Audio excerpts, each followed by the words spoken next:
Welcome माय friends. माझ्या Ayurveda insights या चॅनेलमध्ये आपले स्वागत आहे.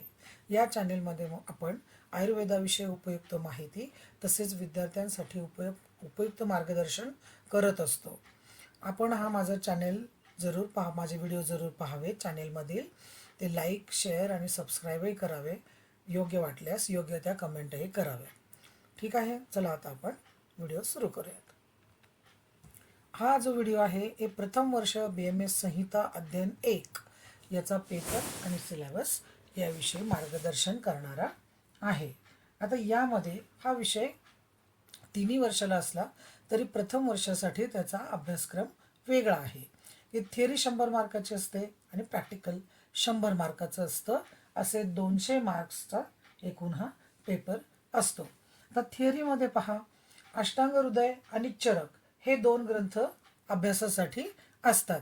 पैकी अष्टांग हृदयामध्ये सूत्रस्थानातील 1 ते 15 अध्याय आणि चरक सूत्रस्थानातील 1 ते 12 अध्याय हे अभ्यासासाठी असतात.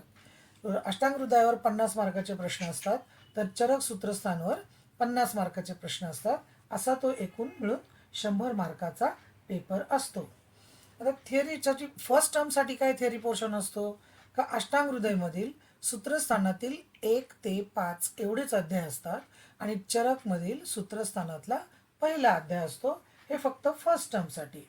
सेकंड टर्ममध्ये अष्टांग हृदयातील सूत्रस्थानामधील अध्याय 6 ते 10 आणि चरक सूत्रस्थानातील अध्याय 2 ते 10 हा एवढाच पोर्शन सेकंड टर्मसाठी असतो.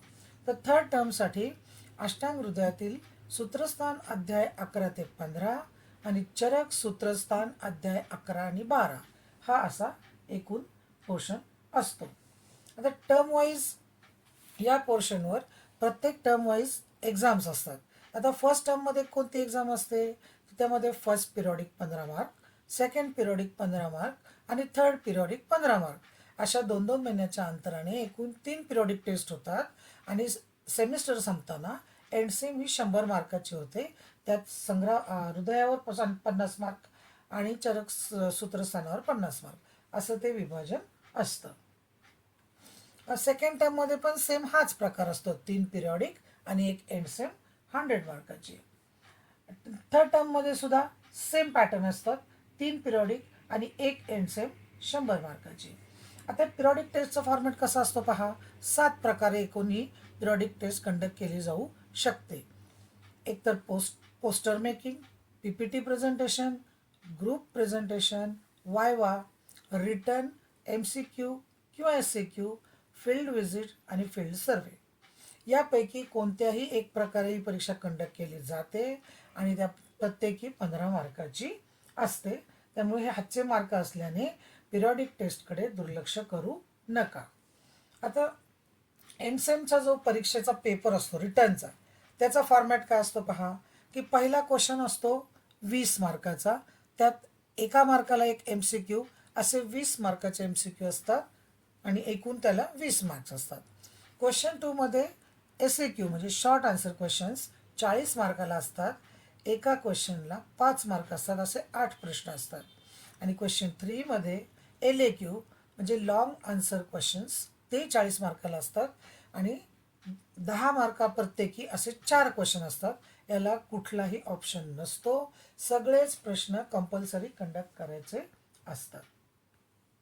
आता 100 मार्काची जी प्रॅक्टिकल एक्झाम असते की जी 3 एंडसेम आणि युनिव्हर्सिटी एक्झाममध्ये जी 200 मार्काच्या पेपरपैकी 100 मार्काची जी प्रॅक्टिकल एक्झाम असते, त्यात रिटर्न प्रॅक्टिकल हा प्रकार नसतो. वायवा 75 मार्काची असते. इंटरनल असेसमेंटचे 15 मार्क धरले जातात की जे तुम्ही पिरियडिक टेस्ट आणि एंडसेममध्ये मार्क मिळवलेले असतात, ते मिळून त्याचे 15 करून तुम्हाला 15 पैकी करून तुम्हाला दिले जातात. आणि जे काही वर्षभरात तुमचे कंडक्शन झालेलं असेल, दुसरं अभ्यासासंदर्भात असेल, इतर काही असेल, त्याच्यावरून इलेक्टिव्हचे 10 मार्क्स तुम्हाला दिले जातात त्या प्रमाणात. आणि याप्रमाणे जर तुम्ही व्यवस्थित अभ्यासाचं नियोजन केलं आणि याप्रमाणेच व्यवस्थित स्टेप बाय स्टेप अभ्यास केलात तर तुम्हाला फारसं जड जाणार नाही.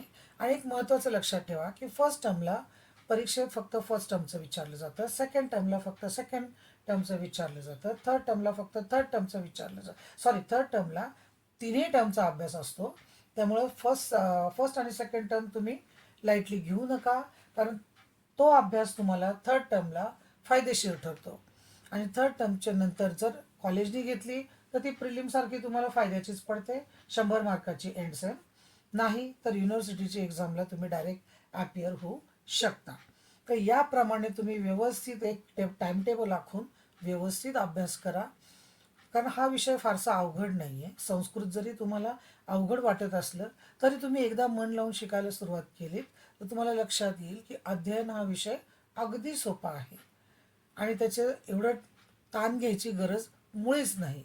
तर मुलांनो, तुम्हाला यात काही शंका आहेत का, किंवा काय असतील तर मला कमेंटमध्ये सांगा. मी त्या शंकांचं निरसन करायला तयार आहे. हा व्हिडिओ तुम्हाला कसा वाटला तेही सांगा. हा व्हिडिओ तुम्ही जरूर पहा, सबस्क्राईब करा, लाईक, कमेंट आणि शेअरही करा. थँक्यू.